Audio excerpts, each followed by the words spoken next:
Welcome back to Adventures in Space with the Fuzzy Lombax and some sort of tin can. Can't Yeah. tell you. No, I think it's a 9 can.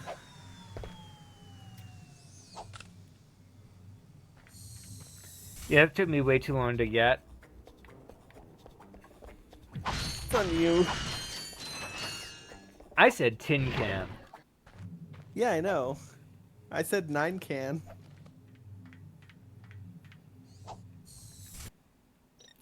All right. So this game has kind of Metroidvania aspects where they want you to go to like old planets you visited to collect like extras and other stuff that's of value. Makes sense. I do love a good Metroidvania, Yeah, obviously. but we can kind of skip it. None of it's like everything vital to completing the game is on the beaten path, and I already got like a few of the really powerful side things. So it's not like we're missing out on anything I'd say is vital.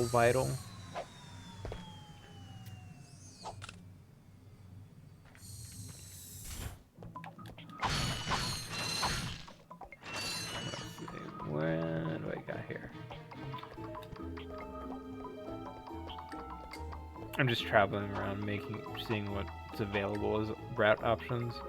All right, you want to do the missile cruiser right now? Sure. So this is actually the one level I remember the least about.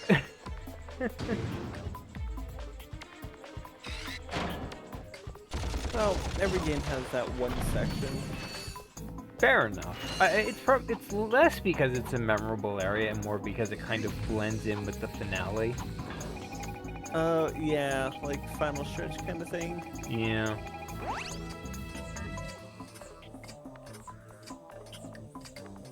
It's like everything I'm gonna be doing here is something that I've tackled before. Yeah, it's basically just like let's go through all the things you've already learned.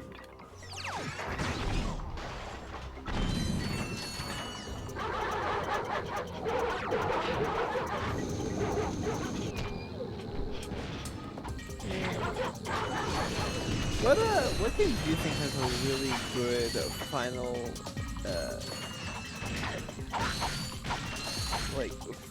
final end game? Well, as much as I complained about the level leading up to it, I think Banjo-Kazooie had a really strong end game lead up. Oh, with the furnace fun? Yes, very fun there. Yeah. That was actually really good. I will say this, I still really hate Click Clockwood. That's fair.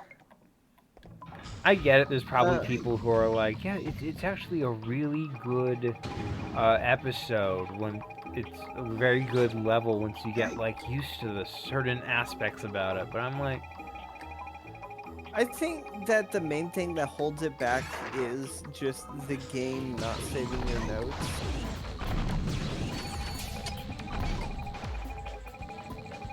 yeah, I'm cheesing this a little.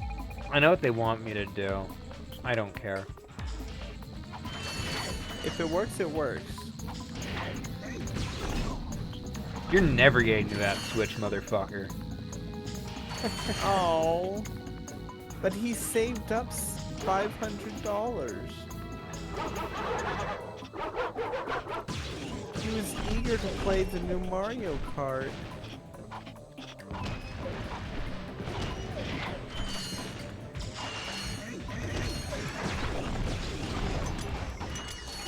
Fuck. I hope that. Okay, I hope, that did not end well. Okay. yeah. I hope Nintendo actually releases some games, like a decent library for the Switch 2. It looks like the first few games are actually like real breadwinners, so I think it's definitely gonna have a strong launch. I mean, probably, but none of the games, none of the games that they have are ones that I would buy the game, the console for. Hey, Mario Kart? Yeah, no, I'm not gonna buy a whole console just for Mario Kart. I have Mario Kart 8. I mean, fair. Admittedly, I don't expect anybody to buy a console for Mario Kart. Yeah. I think that... Honestly, I think whether or not I would get it depends on what they release for the GameCube section. Because I would absolutely play the shit out of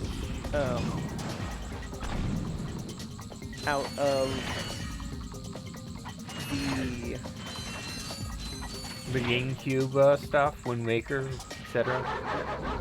not Wind Waker. I play Wind Waker. Four Swords Adventure. Ah, fair enough.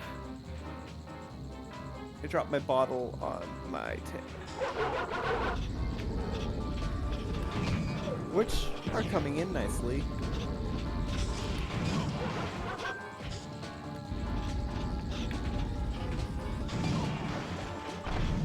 And it is taking some adjusting.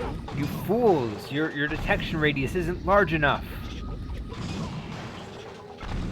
Damn, people keep exploding all the time. Some kind of invisible bomb is flying through the air or destroying my friends and family. Oh no, oh, okay, I see. These robots were made by Tesla. By the way, OSHA have fined Tesla recently because they electrocuted a man. Yeah, $5,000, which is like... 50,000. What? 50,000. Which is like 10 minutes of Elon's time. Yep.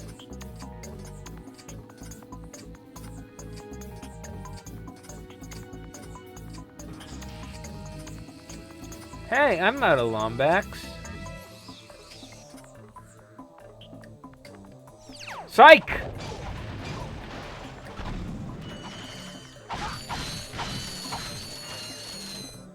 He never saw it coming. He didn't. He never should have trusted me.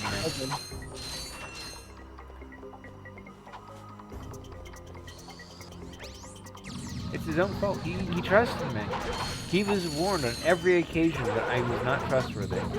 That was his mistake. I don't have any devastator ammo. I'm just gonna use this Visibomb for this. Wait, don't you have the PDA that lets you buy ammo? Yeah, but it's marked up, so if I don't have to use it, I won't. Damn you, Mark. I just want to get the ones closest to me. That way I don't have to worry about, like, a hot swap. Makes sense.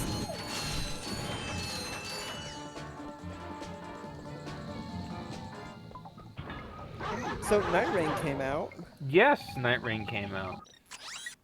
There we Not go. good first impressions for me. The tutorial broke for me. Yeah, as you can see, the prices are doubled. Oh, that's actually a pain in the ass. Yeah. But yeah, the tutorial boss did not spawn for me. Yes, I heard. It was... Twice.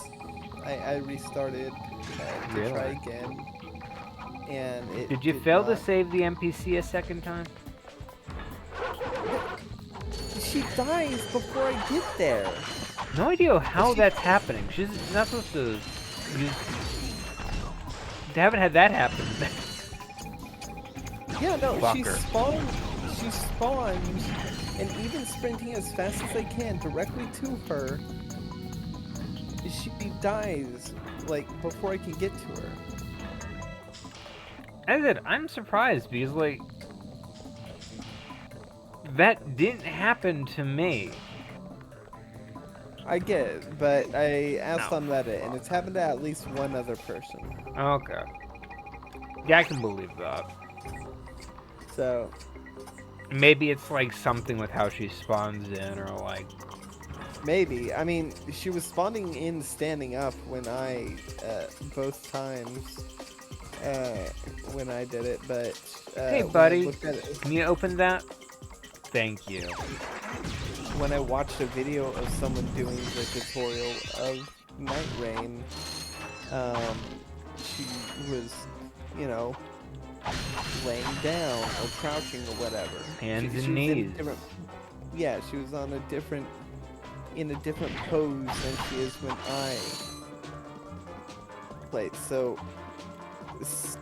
whatever's going on, she's, Look, I'm gonna be honest. I think this is just a you issue at this point. Whatever you're doing to these poor games, or your poor, you're doing something. You're doing something horrible to your console. I don't know what it is, but I can only assume. no, because it happens to it happens on every, um, Oh, here's something cool. yeah. Check it out. Space battle. Oh yeah. But yeah, my other major gripe with it is the lack The of gunfire from duo. those turrets is deadly. You will It's have to either find gotta a be duo. solo or trio. On a side note, I think it is possible to get past the gunfire turrets. It's just really difficult. I would assume it is like very time, like you have to time it really well. Yeah.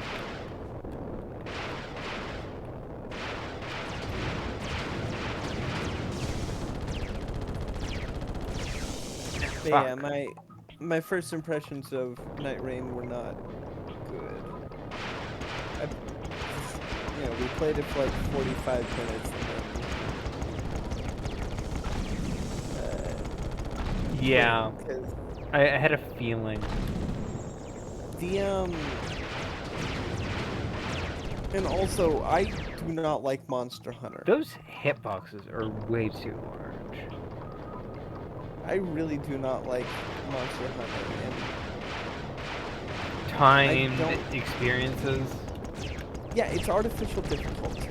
Well, the way it works is you've got about 15 to 20 minutes to run around the open world.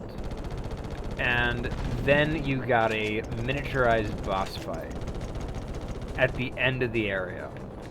And then you do that again a second time. And then you get into the finale where you fight the Night Lord. Yeah, I don't see, at that point it's not at that point, like, progress is not tied Oh, come on, to those the player. hitboxes are fucked. At that point, it's the waiting game. Then, if you have to wait for them to spawn.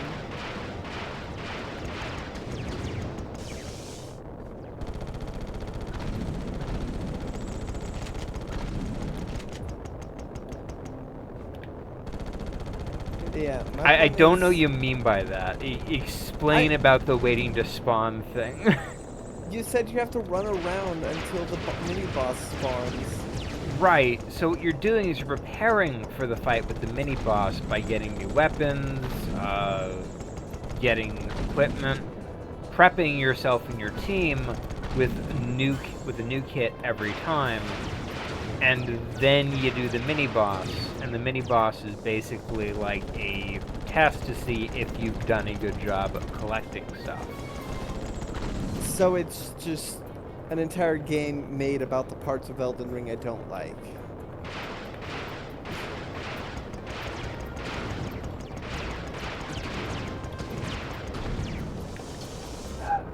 I suppose, yeah. Look, I wanted to like it. I really did Well, want here's to the like thing. it. It's divisive for a reason. It's because it's a different kind of formula with a different kind of pace. Yeah, and the pace that it goes for is not the kind of pace that I vibe with. That's fine. It's probably great for Monster Hunter fans.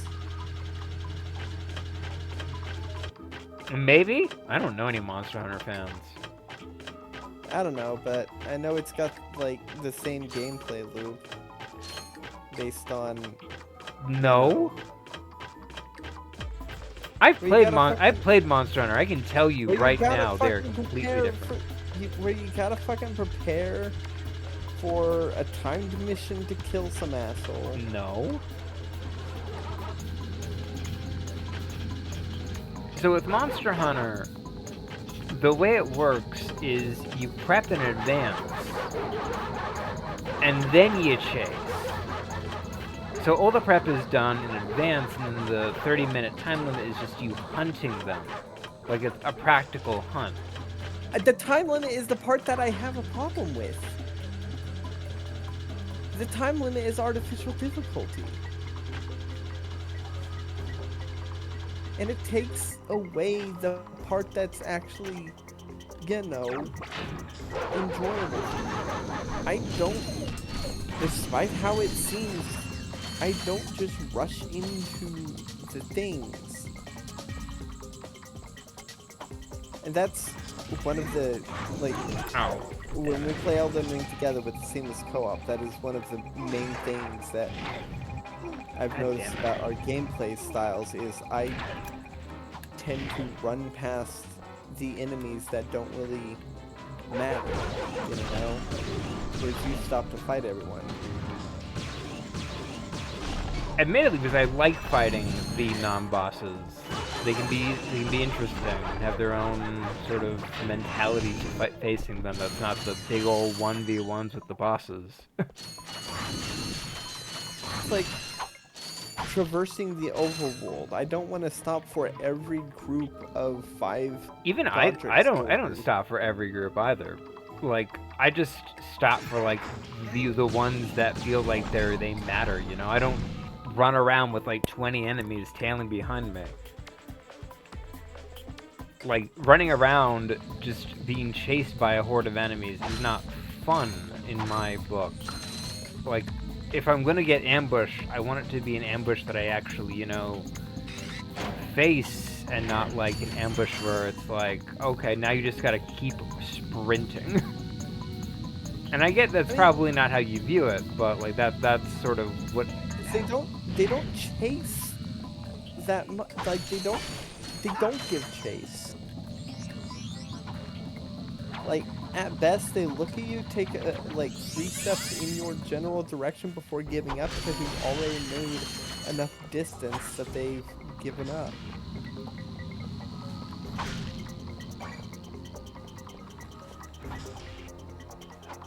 I just don't find the boss 1v1s the most interesting part of the game, personally.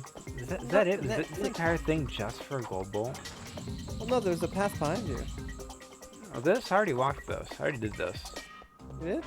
Yeah, it's the thing that brings me outside the ship. Oh.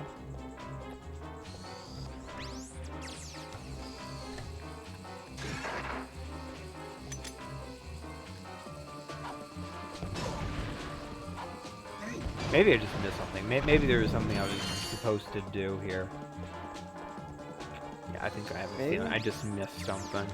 I think that was an optional route. You have 0 bolts here.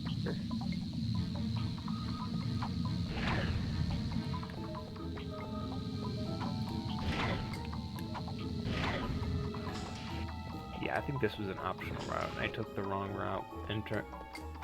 Moving forward.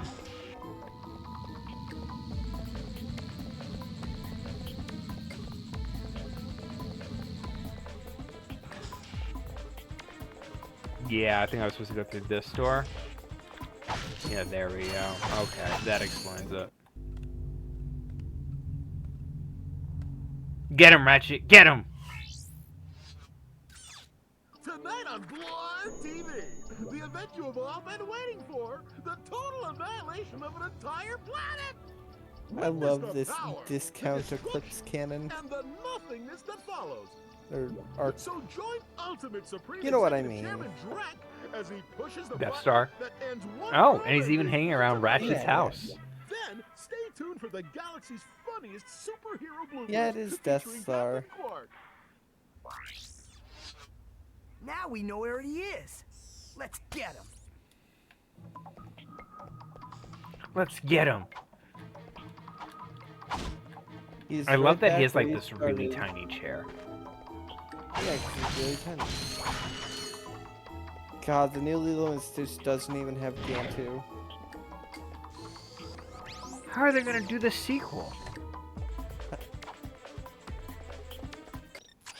You can't do any of the I got spin-offs some without great bargains Gantu. for you today. Yeah. It'd be like doing Parts of the Caribbean 2 without doing Parts of the Caribbean 1. That's a real Like, beauty. Commodore Norrington is important to the entire thorough line of the series moving forward. That's Yeah. a real beauty. Now I go down. I take a swim. Baller. Ah, here we go.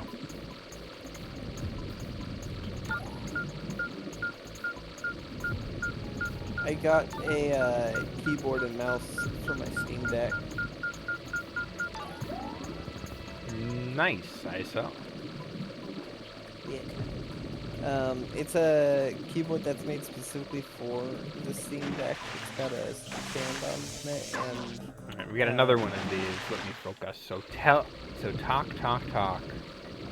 and I also got a like a laptop holder, you know, like a flat surface to that's non-stick. No, not non-slip. It's got a non-slip material on it,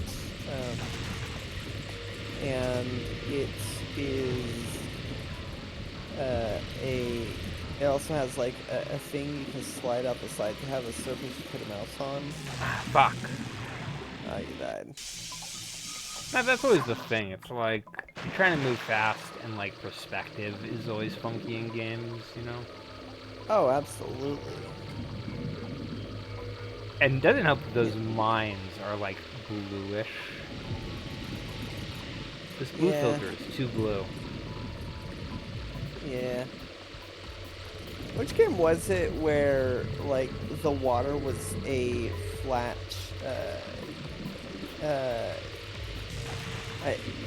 the water was a flat texture and it was, that you could go under, but the parts that were underwater were just the textures with a blue filter on it, so only, like, the walls and shit looked blue. That's a lot of games, but I think you're referring to Spyro specifically. Probably.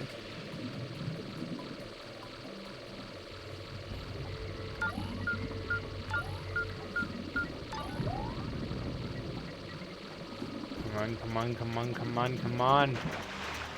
I did it! Did it. What's that? It's a code bot. Awesome. What is it? Well... So...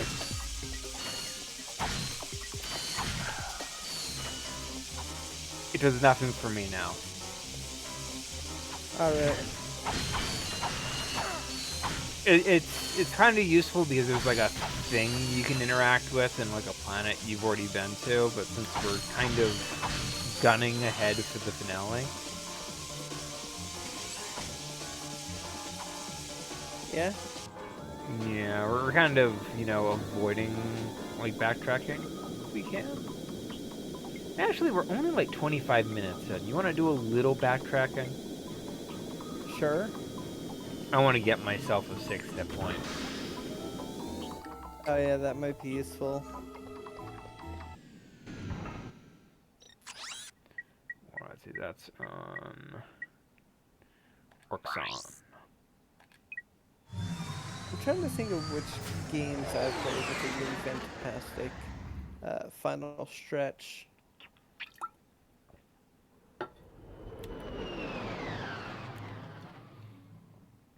Twilight Princess had a pretty good one. If not for the fact that I had to backtrack that entire dungeon. Which one? Twilight Princess, the finale. I had to backtrack through the entire endgame dungeon. You did? Right. Did you forget? Okay. So what ended up happening was we The went. only thing I remember from Twilight Princess was is that scene in the Temple of Time. Oh, with the spiders. Yeah. Of course, it had to be the scene with the spiders that you remember. Because I was genuinely concerned for you. Well, I hate spiders. I never really broke the statues, so I didn't really know that was in there. I never killed the Beamos.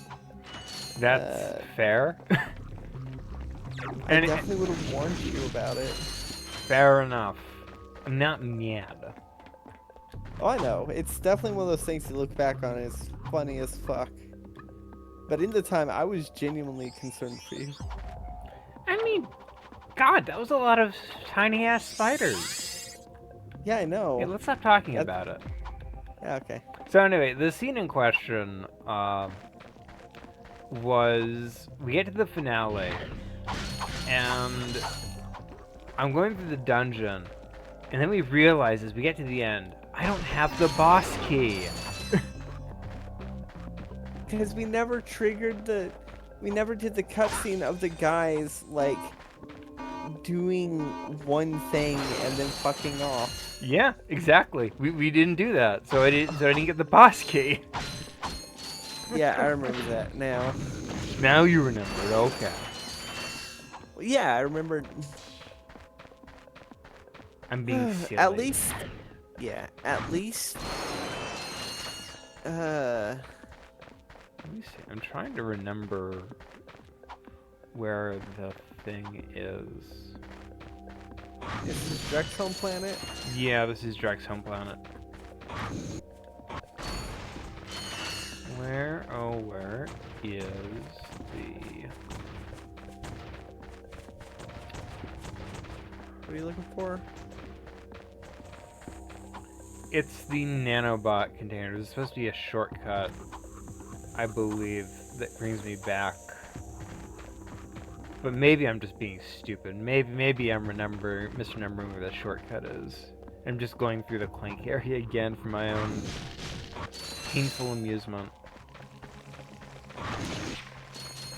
Seriously? Nothing? Sorry, I'm still trying to think of games that had a pretty solid final stretch. I'm sure they exist. They absolutely do. It's just there's a lot of... So pretty much the way I'm going about it is I think of a game, try to remember what its final bits were like. Spyro had a pretty good close to finale with the entirety of like Robotica Farms and Metropolis. But I don't know if those count.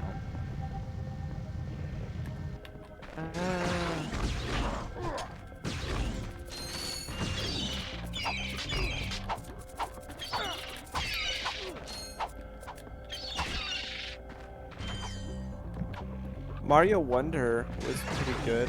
Mario Wonder had a pretty good finale. Yeah, I'll agree with that. Superstar Saga. Its final stretch is pretty solid. I'm just thinking I about got some great bargains for you today. Super Sea Star Savior right now because you said that. What was that? It's a song from the SpongeBob musical. It's the song in which, like, the nematodes declare Patrick to be their savior because his idea is to stick your head in the ground.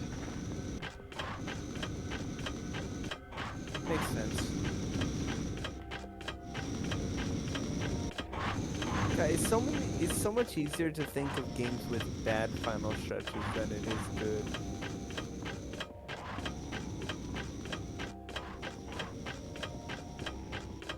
How about this? What's your favorite Dark Souls, Elden Ring, whatever, FromSoft final boss?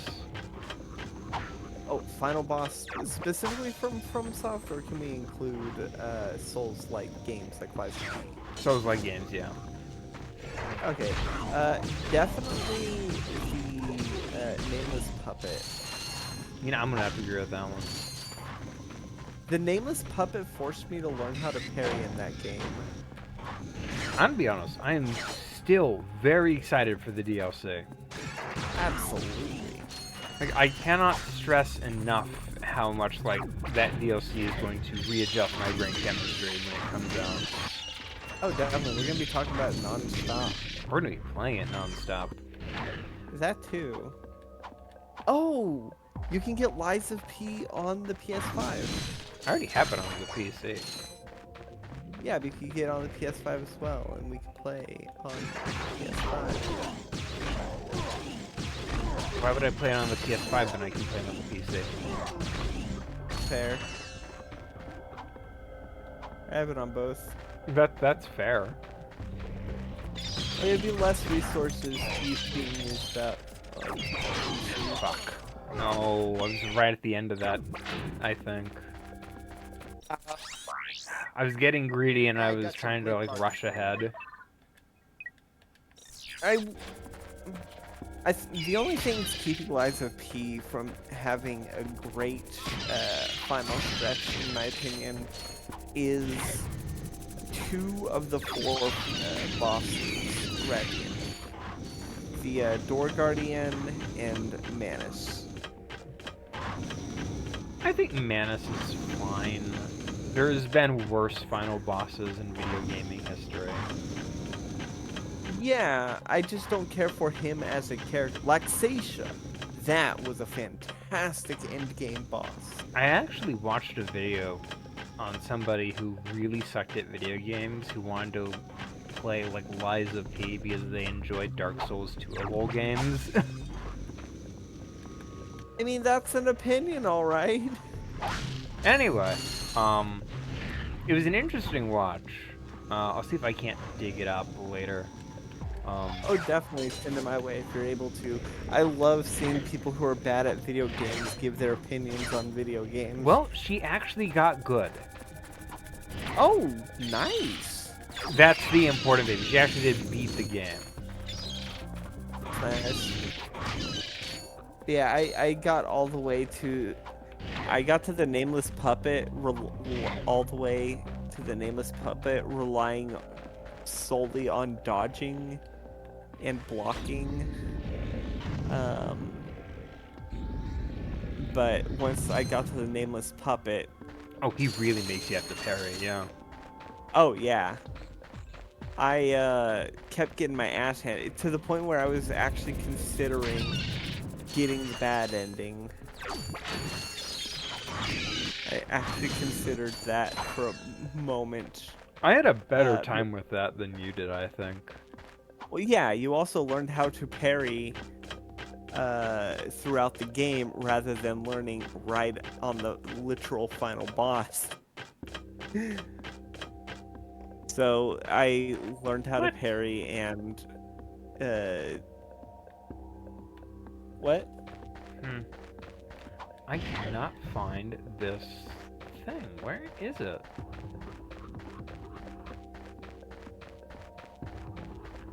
Game, What is please. it? I just want to find the health dispenser. Please.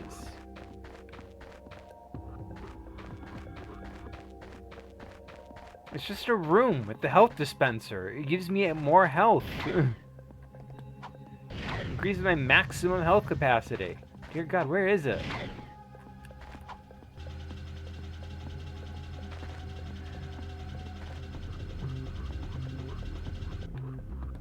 God, I love the Nameless Puppet's design.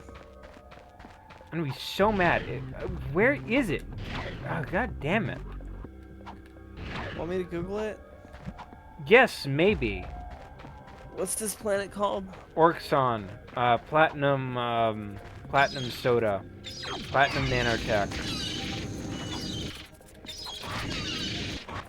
it this way? Did I go the wrong direction initially?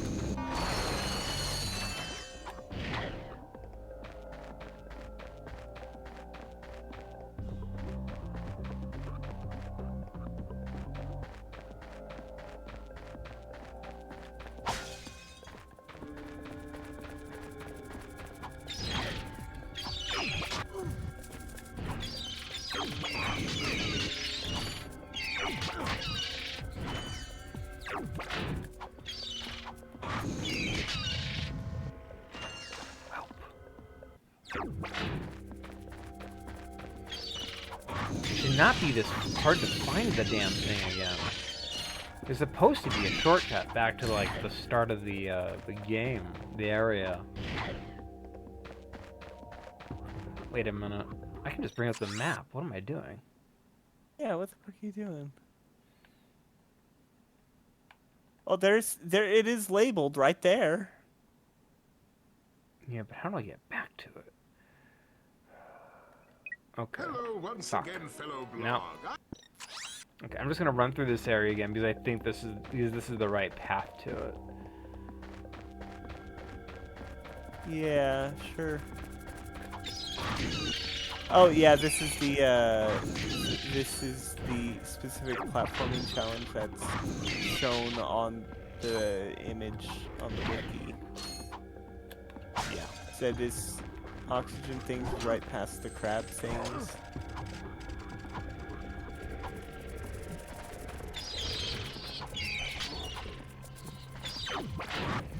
Fuck. Oh.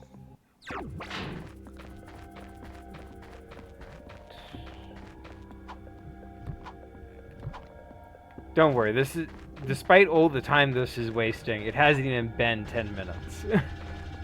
Yeah, that's fair. I think, so other than the nameless puppet, I think that my favorite final, if I limit it to just from soft bosses, now when you say final boss, does that include the final boss of a DLC, or does it mean you kill the boss and get the credits? It can include DLC bosses. Then Gale. Okay. Had a feeling with that one.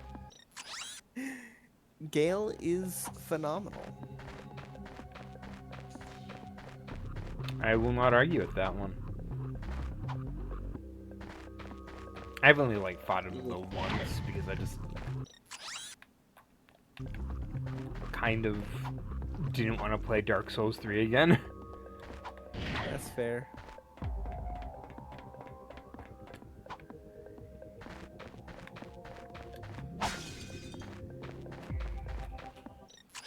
Yeah.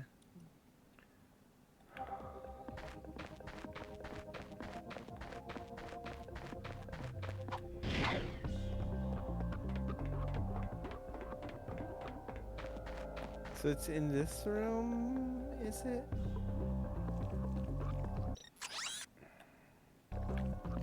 Down Is this it breaking hallway. that boulder? No, no, no. It's nothing Um, like that. It's basically just a different route.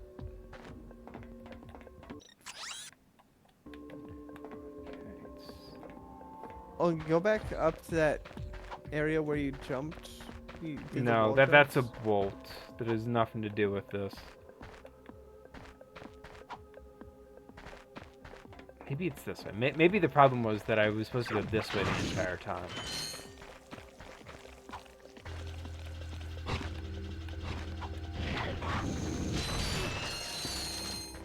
There we go. Yeah, that's on me. Fuck.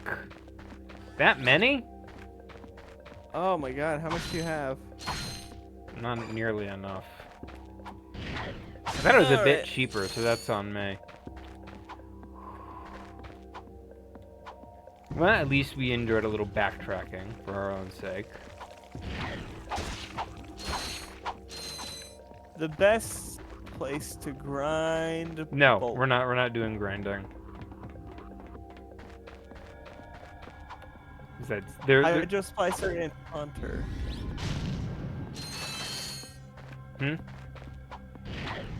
Says the Hydro Splicer and the Taunter. Infinite bolts. Oh yeah, I know what they're talking about. So in Yeah? like on like the planet with the racetrack,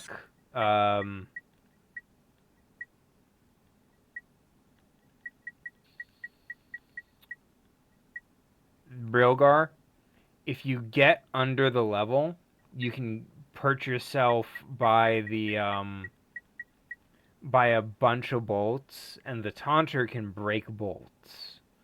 So basically what you're doing is you're basically hiding in a spot, using a button that breaks bolts, and you're basically farming off of an infinitely respawning set of boxes.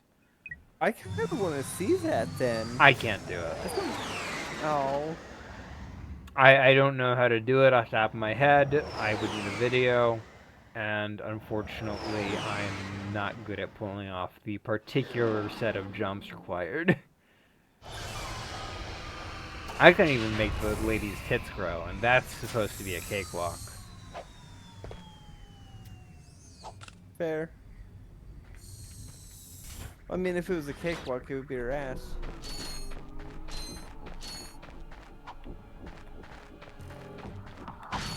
I'm not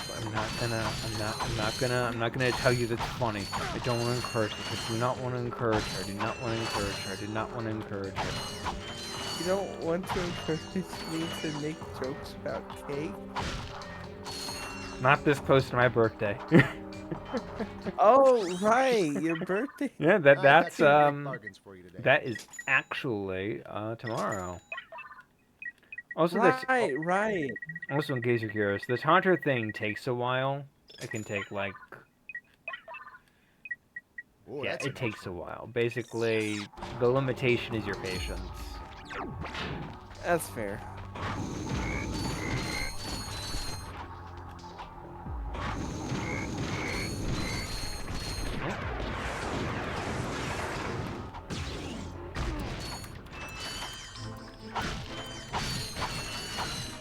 It's kind of like Super Paper Mario, where you sort of sit by a where you pay for the Remember that mission in Super Paper Mario where you like? Yeah.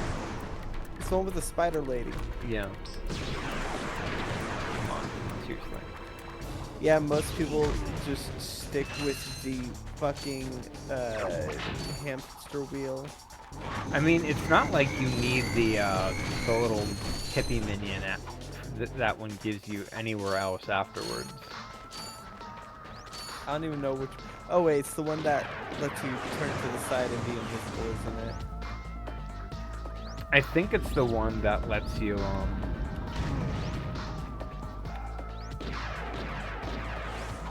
I don't know. I don't actually remember off the top of my head. Yeah. Well, after having played Paper Mario 1 and Thousand Year Door, and then because Super Paper Mario was the only one that I had played. The Wii U exclusive. The Wii exclusive, not Wii U. Yes, the Wii exclusive.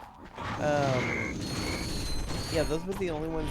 Or that was the only one I had played prior to, you know, prior to last year when I played Paper Mario and Thousand Year Door.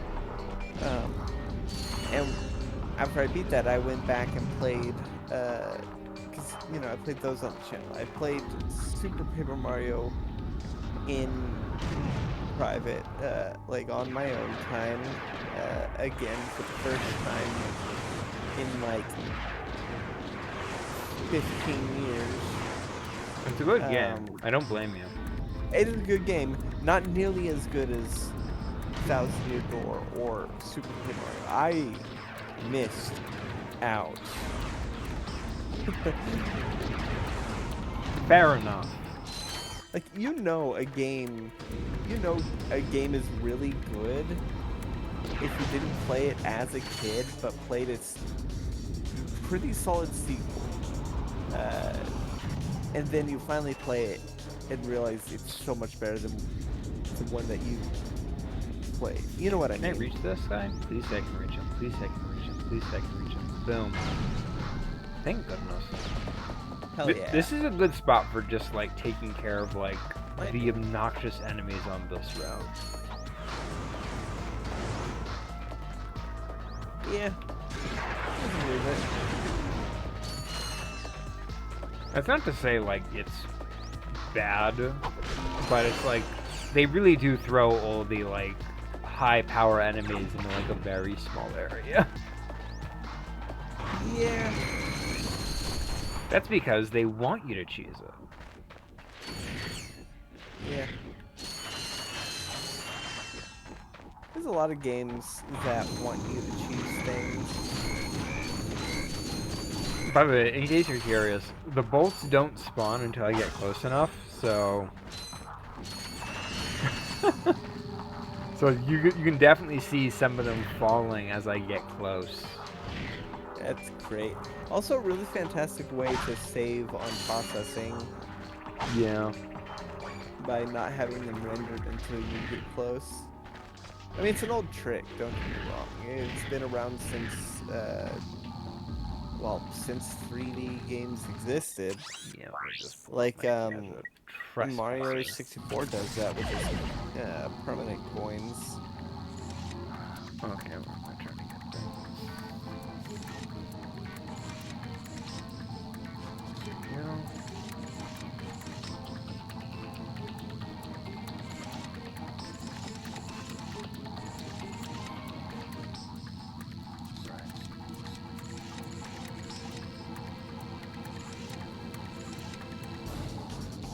You have a laser pointing to a laser.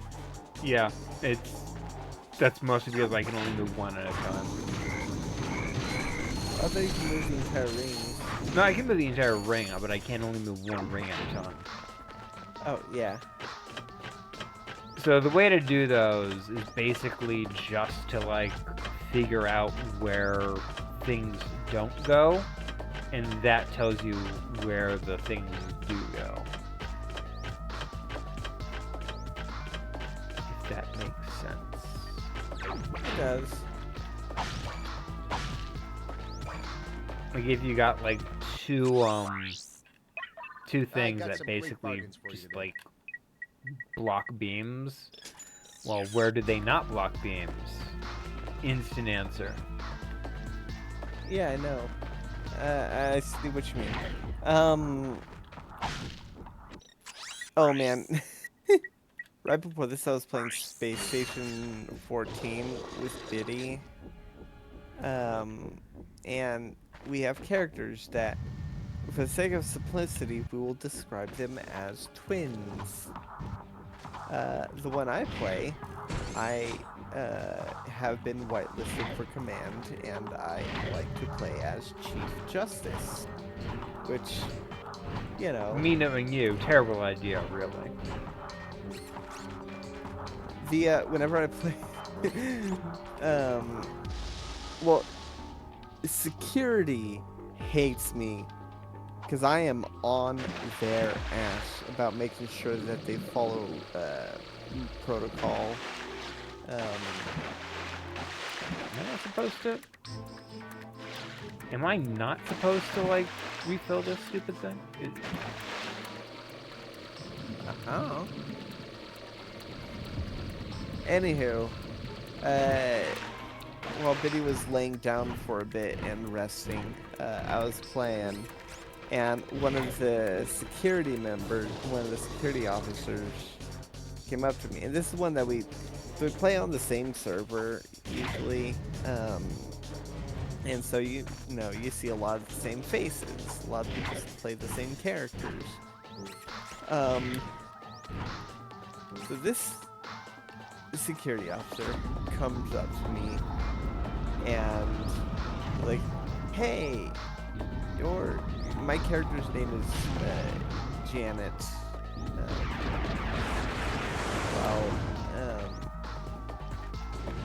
But yeah, the security officer's like, oh, you're Janet, right? You're so-and-so's sister? And it's like, yeah. I was like, oh, cool. Do you think that he's going to go all in character? Okay, gotta clarify, it's all in all in character, all in the funny haha.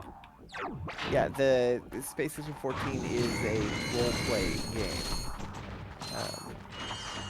So yeah, I'm like, and I'm surprised, so I'm like, well, I don't see her on the manifest, but if she does come out of cryo or arrive at the station,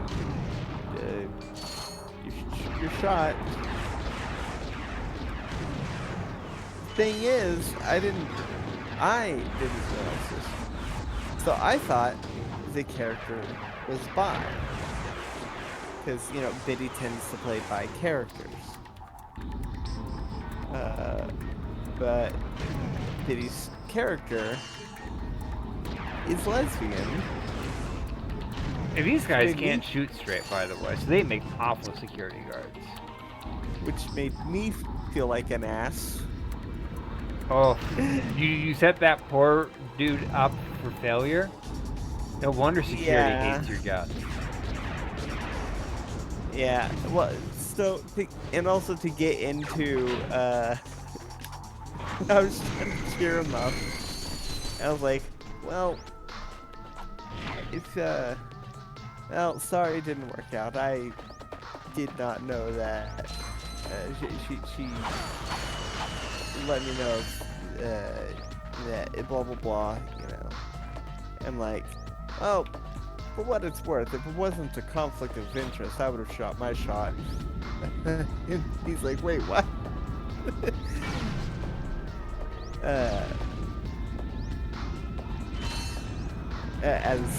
Because I say that and then leave. Okay, that is kind of funny. Yeah. God But damn then it. It's a little back. tricky to hit these guys because if they move, you have to pre-detonate the bomb, and sometimes it just doesn't have a big enough hitbox. Yeah. I think that's it on ammo. Man, it was actually once evac arrived, it was actually a pretty solid, it was actually a pretty solid scene with both of us going to the bar on the evac shuttle and me explaining that yes, there is a conflict of interest as Chief Justice and him being a security officer. My job is to make sure that he follows procedure. So, There we you go. know. Sweet. I was actually worried that rocket was gonna miss. Yeah. Conflict of interest. This rocket is going to destroy my enemies. Interesting. Actually, Conflicted. funny enough, one of the more like popular Ratchet and Clank ships is Ratchet with Thugs for Less. Thugs for Less are a group of baddies in the sequels who are thugs hired to try to eliminate Ratchet. Amazing.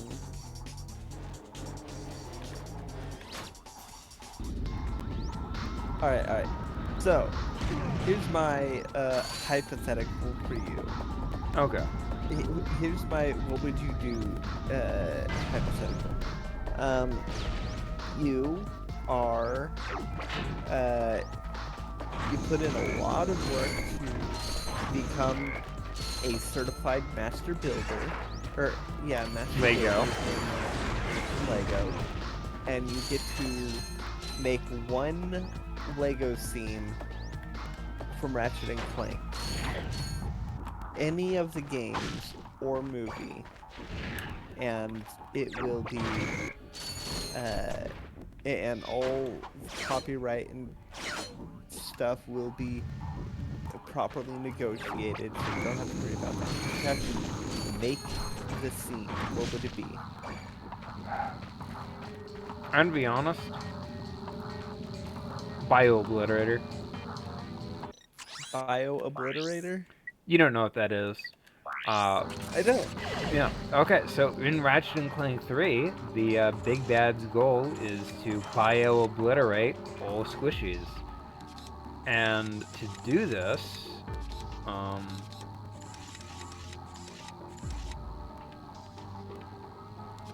Oh, is it a giant mech? Or no, is it a what? Okay, I'm seeing apparently it's a very common phrase. Let's do Ratchet and Clank.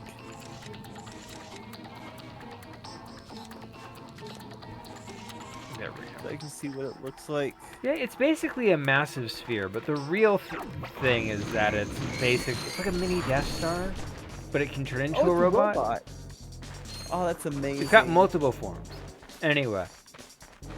It would come with a Robot Ratchet minifigure and a Nefarious minifigure as well. And maybe a Quirk minifigure. And a Clank minifig. No, Clank's not there. It's gonna be a Clunk minifigure. Ow. Because by that point, Clank is replaced with Clunk, his nefarious doppelganger.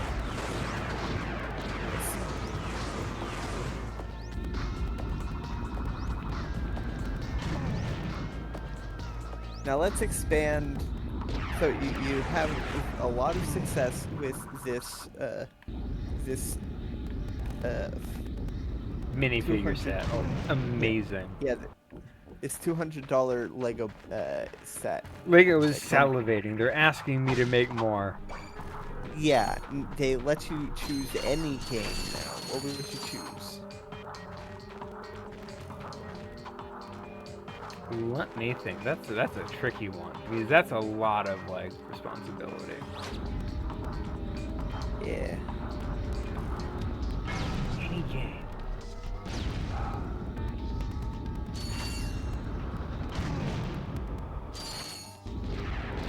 Honestly, the nerdy answer is a Doom set. Fuck. Honestly, making a Doom level out of Legos would slap. Can you? I can make Doom run on Legos.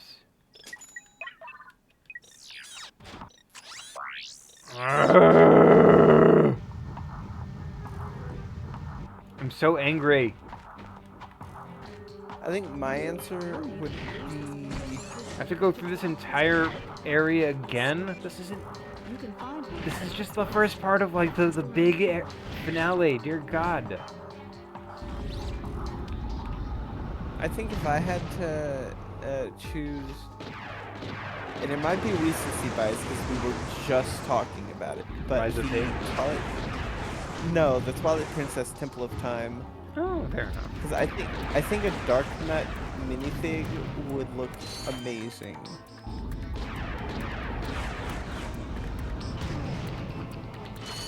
But it would definitely be one of those kinds that, like... It'd be one of those kinds of, like, buildings that, like, fold out to show you what's inside them.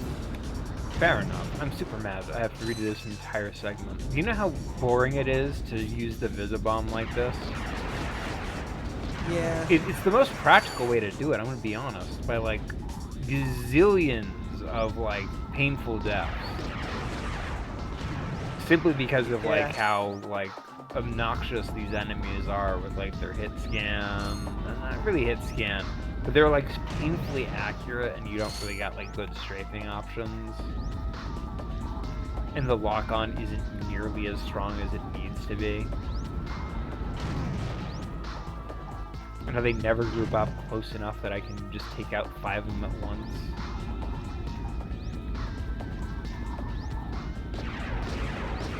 Yeah.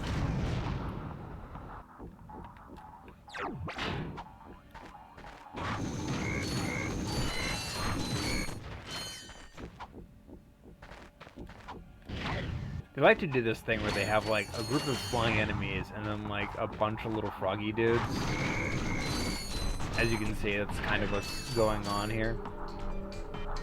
Yeah.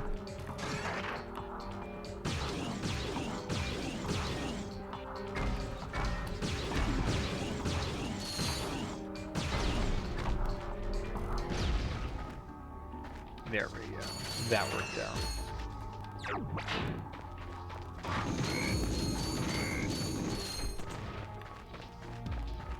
I mean, I can snipe them. That's not a problem. It's just the fact that it's like...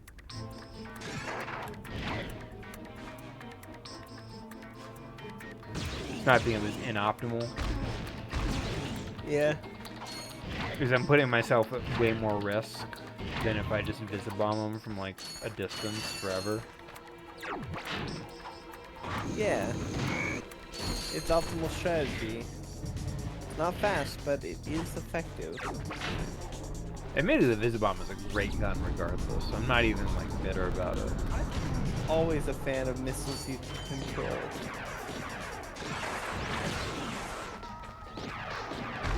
There we go. Did I ever tell you about...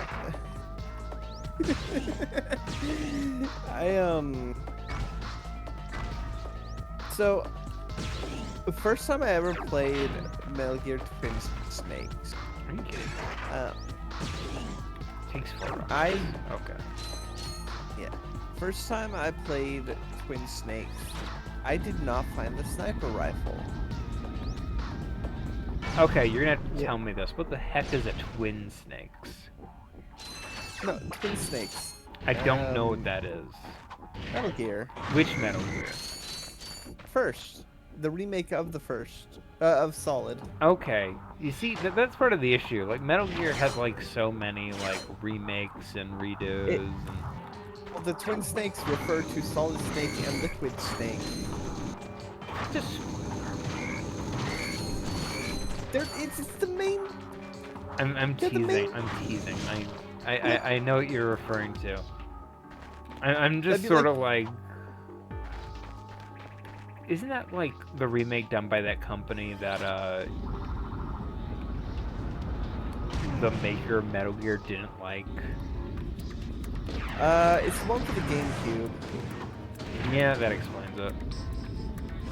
I think GameCube and the PS2. Yeah, I think he didn't like that one. Or at least that's what I've heard. I could be wrong. Maybe he loves it secretly. Maybe. But anywho, I never found the sniper rifles, but I did find the sniper, like the Clank sniper. Which, ammo is not nearly as plentiful for that. So, I had to be very careful, especially against, the thing that irked me so much is, so at one point you have to fight a sniper, who's targeting, you know, Sniper Wolf. Yeah. I know all those characters from Metal Gear Solid. Don't assume I don't. Well, yeah, so I take her down with the tranks, and she still died anyway, because the game did not... Requires you to. Well, I'm assuming that the game assumes that you would be using actual bullets on her. I mean, it's for a cutscene, right? Well, no, because it's an actual boss fight.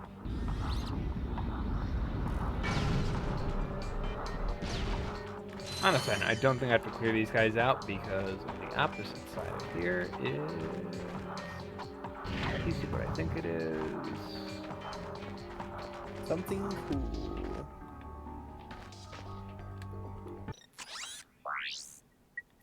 Are you supposed to bring water all the way over? Yeah.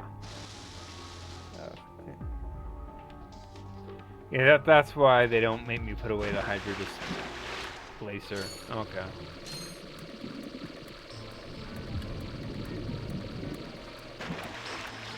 If what I think is here, then I don't have to fight all these buggers.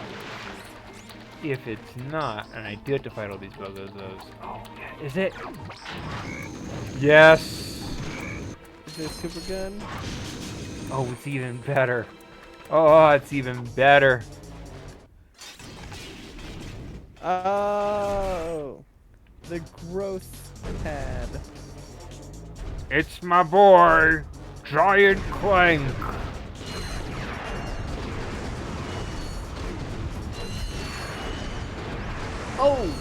Oh, right. This reminds me of a thing that we were going to talk about today. Oh, tell me, because I forget things easily. So Yahtzee recently put out a video on carrying in video games. Oh, yes. The platypus game, of course. Yeah.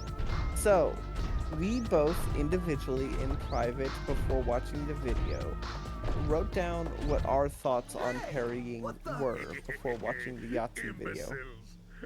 Why the growth of parrying was happening. Why so many Yeah. developers were relying on parry systems lately. This is it, Clank. Yeah. Let's get him. Oh. So my answer, I'll go first since you're in the thing. My answer is parrying is a risk versus reward mechanic. As opposed to blocking entirely or dodging, it's putting yourself in potential harm's way for a chance to get an advantage over the opponent. And when it's successful, you chose the wrong it feels really good. You're kind of talking kind of quiet, I think because you're like reading from something. Yeah. So yeah, that was my... Oh, are you gonna shrink his robot? No, unfortunately not. He shrinks mine. Let's see, is there... There we go, there's the Gadgetron vendor. Yeah. That's my answer as to why it's in so many games, is because it's a really quick, or it's a really effective way to get Oh, that's a nice one. Risk player and reward. engagement. Yeah, I get that. Yeah. And it's a way to make your combat a little bit more, it feel a little more complex than it otherwise would be. Punchy. Huh? A little more punchy. Yeah, a little more, yeah. What was your answer? Well, you'd actually be surprised, but the risk versus reward thing was also there. Let me pull up. I actually made a big-ass Google Doc with all my answers. Because I really went in on this one. That's fair.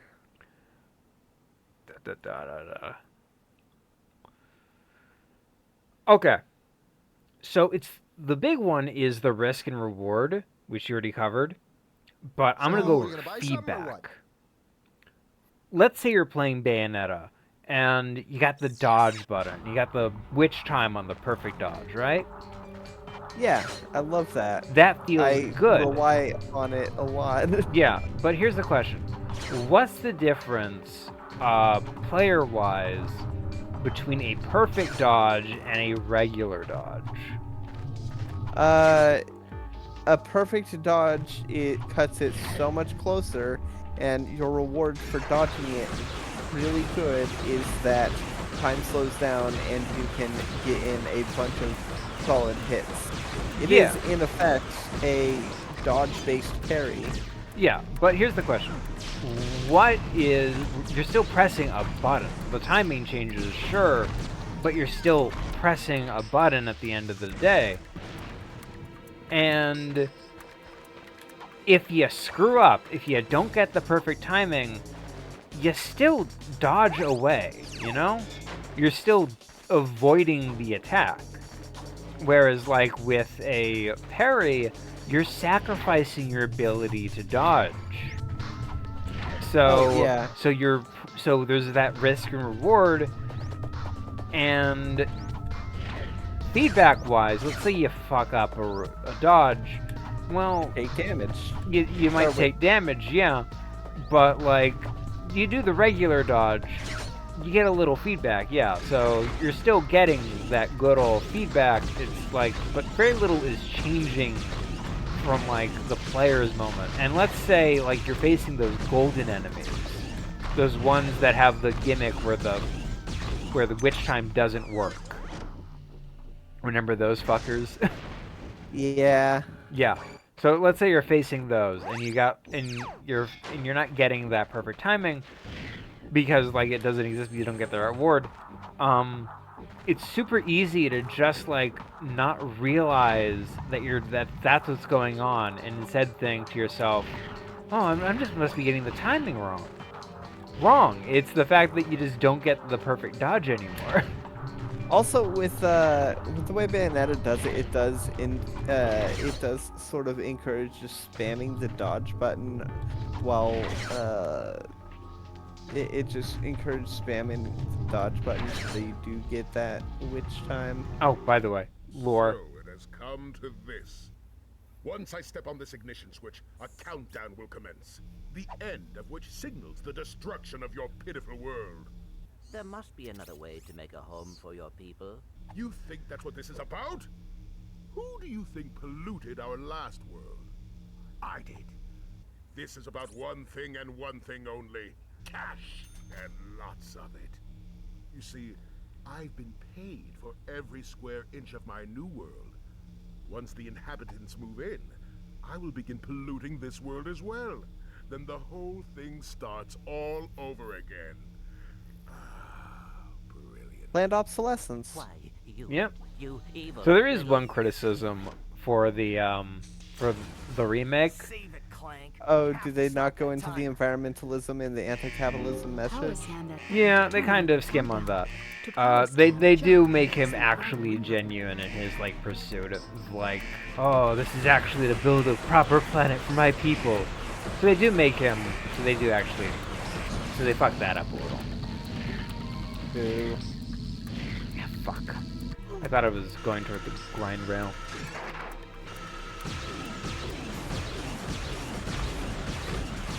Yeah. So, parrying. Yeah. So the other reason, give me a second, is active play. Blocking is incredibly passive. It's like the one thing that like blocking is really good for, is like passive play. It's like one of the main criticisms of why like blocking in like Dark Souls is the bad way to do it. You say to me, someone who plays with blocking. True. Give me a second. I don't think there is any bad way to do it. Okay, give me a second. I'm actually like just having to like do this method for like weapons now. Understandable. I want more Devastator ammo. I don't want to fight this guy normally. Fuck.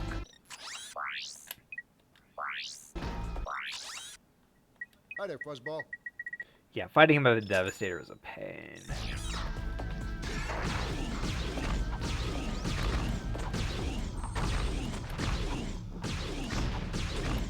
You can see the game slowing down a little because of like the little gadget bot things that he summons. A second. Yeah, I guess that makes sense.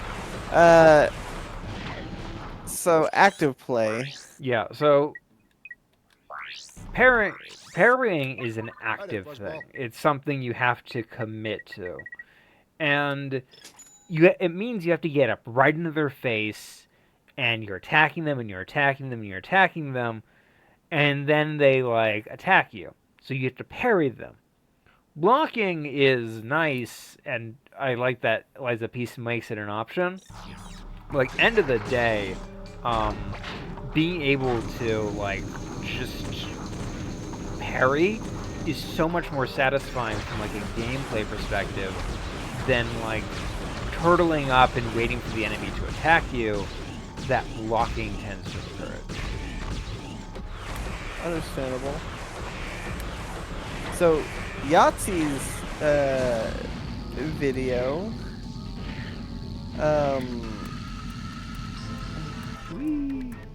So, yeah, Yahtzee covers all of that kind of stuff, but also A rhythm game. pulls. Yeah. Also mentions. Oh, fucker. Also goes to mention ways that it's not done well. And those are games where it does turn into where the gameplay loop is waiting for a parry moment. Like one of the Assassin's Creed was the example. Hi there, Oh, But also yeah. but also went into detail on ways to mitigate that kind of method. Bringing up Batman, where the higher your combo, the more damage you do. So if you just play the game and wait for your chance to parry,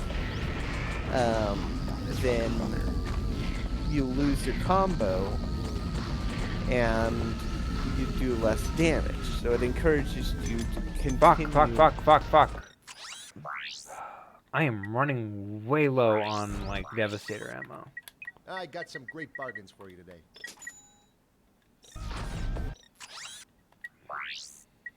Man, it's a good thing we didn't buy that extra health. You've already spent over half your money in this fight.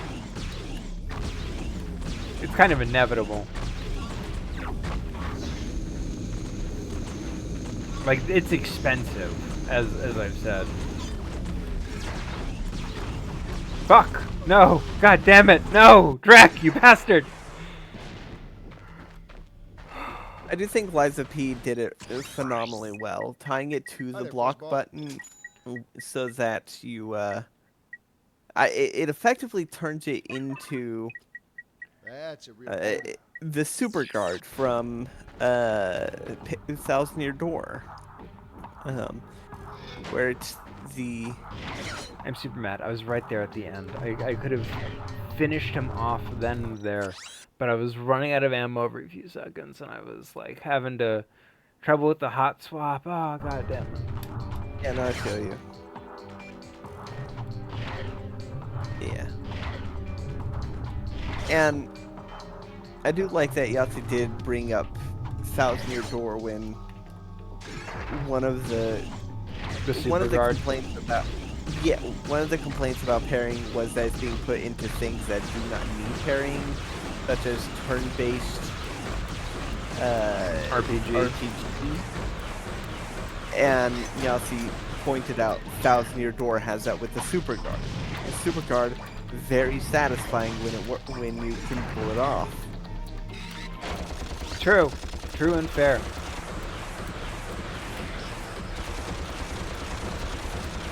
Yeah, so the two weapons for like the direct fight are the Devastator and the Blaster. The Blaster is kind of less useful in like the last phase. Makes sense. You know what? So yeah, because I'm using it a lot. I don't need that. Oh yeah, So yeah, it basically boiled down to the reason why it's in so many games. Basically boiled down to a very, very popular, or a game that ended up being very popular had pairing in it. So a lot of games are implementing parries. True, Dark Souls does have pairing, but I think the Dark Souls pairing is like just a like flex rather than like something you need. Yeah, that was the other thing, is that these companies will copy the things that people like about other games without understanding why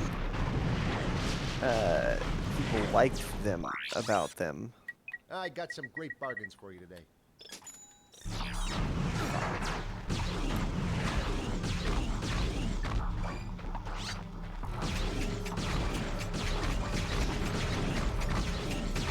I do think that the style of tying parrying to block is probably the best way to go about it. Fair enough. Because I hate how he's shooting at these mines. They basically just eat my rockets. yeah. Because if you tie it to block, then you don't have that penalty of, or not penalty. You don't have that lack of feedback like in, or no, that's a terrible way to phrase it. You don't have that phenomenon that you were talking about in Bayonetta, where even if you don't perfect dodge, you still do dodge. If you tie it to blocking, then,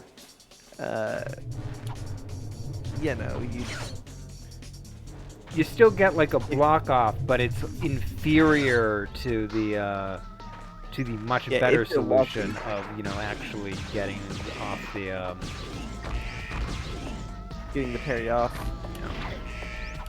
Yeah, it's still, and that's if you block too early. If you block too late, you take full damage still.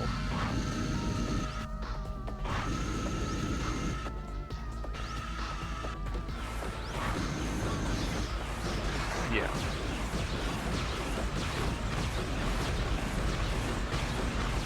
So it has like a sweet spot, I guess. Yeah, it's a very parrying is a very difficult thing to pull off in a satisfying way because it does require a very, very fine sweet spot of being able to understand when the time to do it is,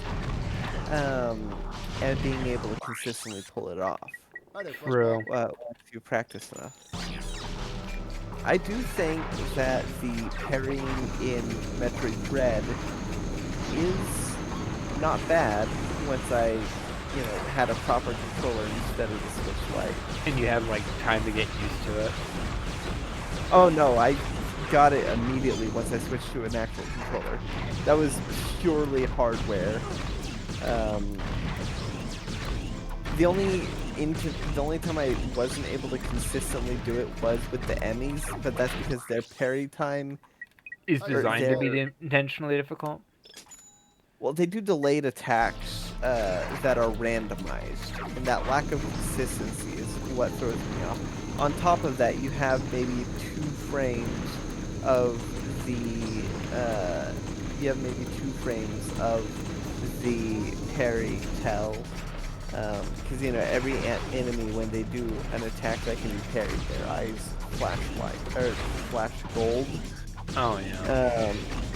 And with the Emmys, that's like, your parry window is like 2 frames at best, as opposed to the others where the parry window is reasonably wide. So, adding a randomized delayed attack on top of a parry window that is significantly more reduced than every other enemy, and it's just one more reason I don't like the Emmys. Fair enough. I think most of my criticism about Metroid Dread is centered around the Emmys. Fucker. Please. Let there be health. Let there be health. No? Okay. We're gonna have to fight this guy the standard way. Fuck. I Bet got you can't some buy great health. bargains for you today. That'd be very nice. Unfortunately, no. I'm just gonna buy peroxide armor while I'm at it. I might as well. I'm gonna need it. If I don't win this one, I am completely boned, so I might as well just quit. Fucker, use your minesweeper. Fuck, no.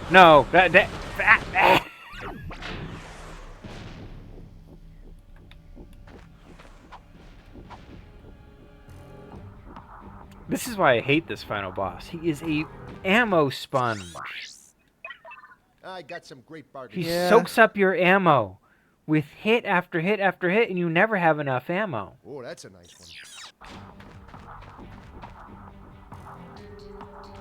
Now I'm broke. God damn it.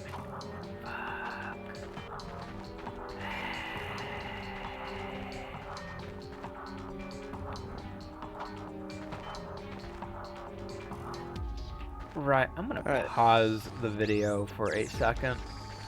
I'm going to be right back. Hey everybody, we're back. What might have been seconds for you has actually been quite a bit of time. Yeah, this is a whole day later. True. But with good reason. Yeah. I have been resisting the urge to fire this ever since I got it. I have never actually used the Rhino from Ratchet and Clank 1 before. Really? Yeah, I've mostly it's stupid expensive, and this game's like bolt economy is really stingy, so it's like meant to be like a new game plus weapon. Makes sense. This game has New Game Plus? Yeah, it's got a challenge mode. Um, Oh, nice. all these games do. It's kind of their thing. It's like after you beat the game, they got like a challenge mode where you get to go through it again, but with like stronger weapons.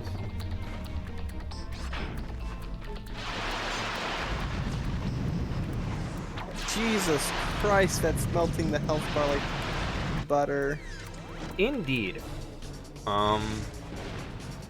If I take damage, which I probably will not need to, you will see that I have 8 health now. Oh yeah, you went back and you bought that, Yeah, I bought the extra hit point. yeah. Lo and behold, on me, I forgot. It wasn't 1 extra hit point. It's 2. It was 3. 3? That's pretty significant. That's about 10k per hit point, which Yeah. is honestly reasonable in this economy. Fair enough. Yeah, this game is notoriously stingy. Which is why they had to find. That's why another all way the to- that's why all the sequels don't make you buy the Rhino anymore. Makes sense. Every game past the original trilogy, they don't require you to buy the Rhino. They just give it to you after a certain point. I see. Mostly it's Because like it's a good weapon. it is a good weapon and everybody loves it. And it's like, yeah, it's kind of like a. We might as well let the players have it at the end of the game rather than like a thing that they never get to use unless they're like really dedicated to that new game plus grind. Yeah, makes sense. It'd be like if you had to pay to use One the BFG. Yeah.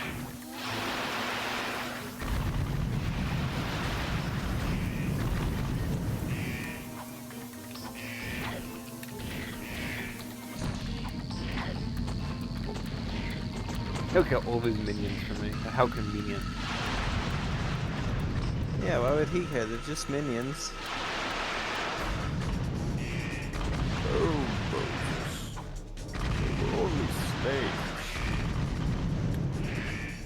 God, Prince of Persia, or Prince of Egypt. is, yeah, sorry, Egypt and Persia are two very different places. True. Prince of Egypt is such a fantastic movie.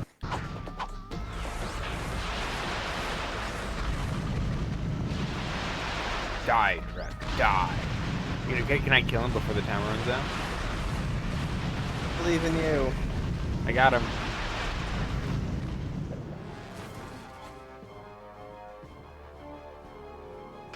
Oh no.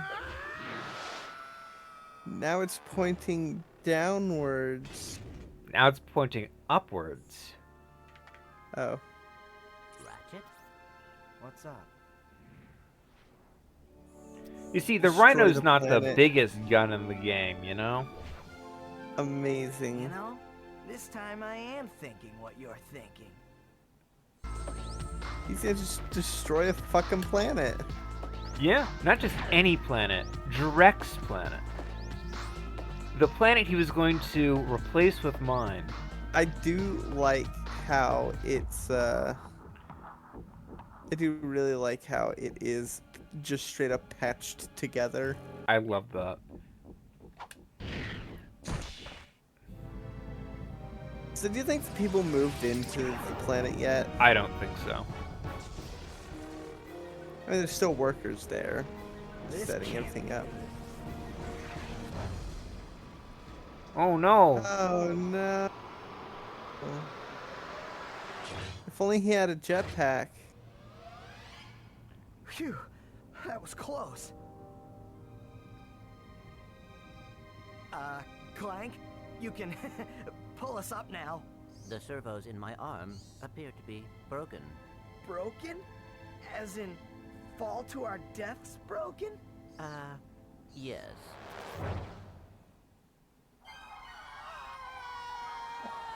No. Thankfully, Clank has rocket modifications. Yeah, that's what I That was saying. was If only he had a close. jetpack. Thanks. Fair enough. My arm appears to be badly damaged. Ah, you'll be all right. What's that noise? I guess that's enemies running around. After they probably just deloaded the models.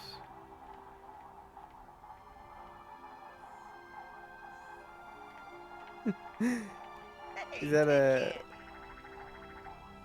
remastered thing I or don't know. I can't actually hear it. I want you to Where do you think remind you're you that going? like all audio on my end is really quiet. We, fair? still need to fix that arm. See, Ratchet's not a bad guy. He really Yeah, does no, care it's about Clank. yeah. Once Clank stopped fawning over Quark.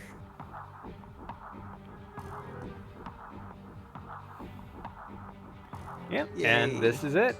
This is the ending. Tony Garcia, Dave Hancock, Jared Hardy, John Lally, Dan Johnson. Dan Johnson. It's my man, Dan Johnson. Nice. And we didn't even get a chance to talk about the Netflix Frankenstein Oh yeah, we didn't even get a chance to talk about that yet. That's a thing. or anything really. We'll talk about it during Doom. Yeah. Mark Cerny. It's Cerny of Knack fame. Hey. It's Mark Cerny, creator of Knack. Super Greg Phillips.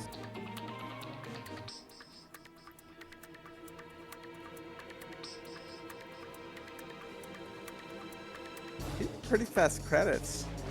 Yeah, it's mostly because like Insomniac was still like a team of like only 50 people at tops. Fair enough. Yeah, we forget. That's a but, good like, skyline. oh yeah, That's a real good skyline.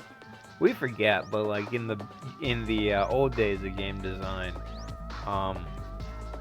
Yeah, no, games were made by 5 people. the original development team of like Spyro the Dragon was only about like 11 people tops. Yeah, Mikey the Kelly is Ratchet. David K is Clank, scrap merchant, Bob and a blarg scientist. Jim Ward no longer voices Quark, I believe. Kevin Richardson. I So- love Kevin Michael Richardson. So, I'm so pissed that there's no Gantu in. I mean, I wasn't gonna watch the new Lilo Fair and Stitch enough. anyways. yeah, so unfortunately Jim Ward no longer voices Quark. His voice was ruined when he got COVID. Yeah, I heard about that. Yeah. Oh, Melissa Did you Disney. hear- Did you hear that they may have figured out the cause of long COVID? I do not. Oh, they even thank Naughty Dog for their help in the coding. Yeah. Yeah, so they shared code back then. I don't know if they still do. Probably not. But yeah, no, game development currently is very different from how it used to be Mike way back Golem. then. Do you have a problem with unwanted hair? Is painful itching in your nether regions causing you undue embarrassment? Do you just plain stink? Then you need this, the Gadgetron Personal Hygienator. Hi, I'm Steve McQuark, and this little baby can take care of any grooming needs that are just too much trouble for you to handle yourself. Allow me to demonstrate. Yeah. Ah. Oh, mommy. Turn it off! Turn it off!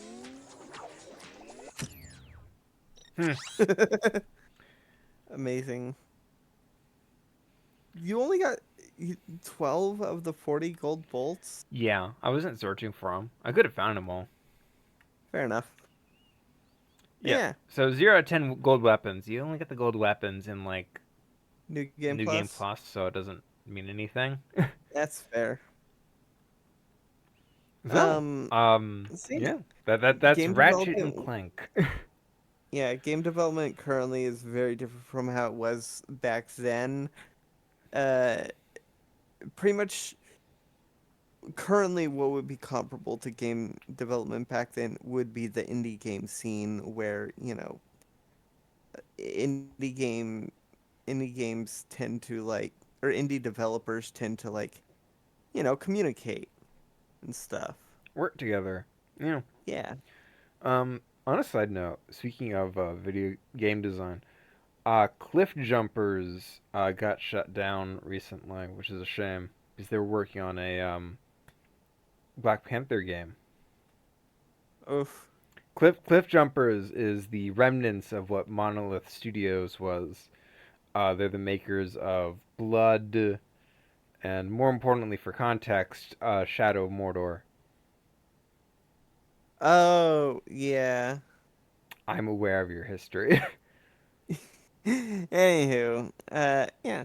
So, Ratchet and Clank, the first one. I honestly don't think Ratchet is nearly as much of an asshole as like I was expecting him to be downright unlikable based on everything I heard. To be fair, you know where he ends up. So you can definitely, and you also have like the greater awareness that like he kind of is a bit of a jerk at the start. Remember, the target audience was mostly children. Yeah, edgy teen kids Not, and edgy teens. yeah, about. And unfortunately, like even like people in Sony and Insomniac thought he was too crass. So by like the time of the second one, he's toned down considerably. Fair. Yeah, so nobody was really happy with his attitude. Um, that's not to say it's a bad attitude. It's just like a lot of people weren't happy with how it turned out. I guess that makes sense. It only really works when you have the greater context of the whole, you know? Like, he has to be a good guy at the end. Yeah. Anywho, overall, a very colorful game, very pretty. And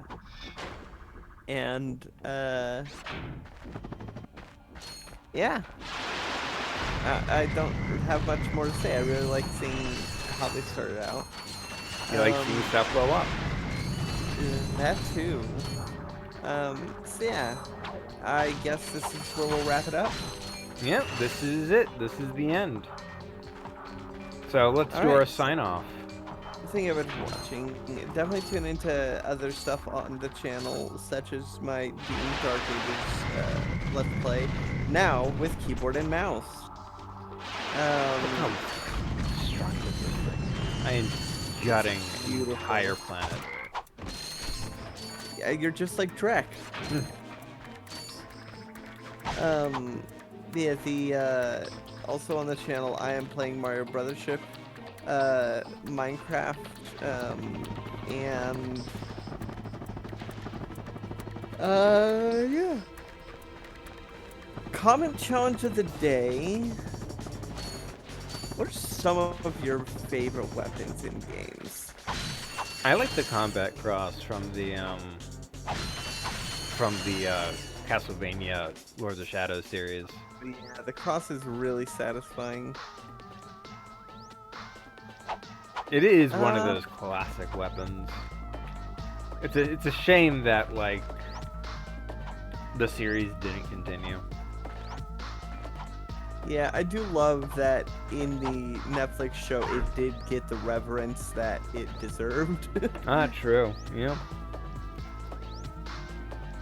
What about you? What's one of your favorite weapons in gaming? It's a really tough one. Is it this one? What? No. Is it this massive clip? Look at that. Look how big those shells are. If I had to choose, my favorite weapon would probably be Look at it. It's belt fed and it has a magazine. What the fuck? the claws from Bayonetta. All of those are good. I just really like the, I just really like the claw. My Bayonetta loadout was usually ice skates and claws. You know what? Fair enough. That's a solid setup. And it's really fun. It does really fun movement. Well, Anywho, with that out of the way, there's not left to say, but good night, bye. good night, everybody.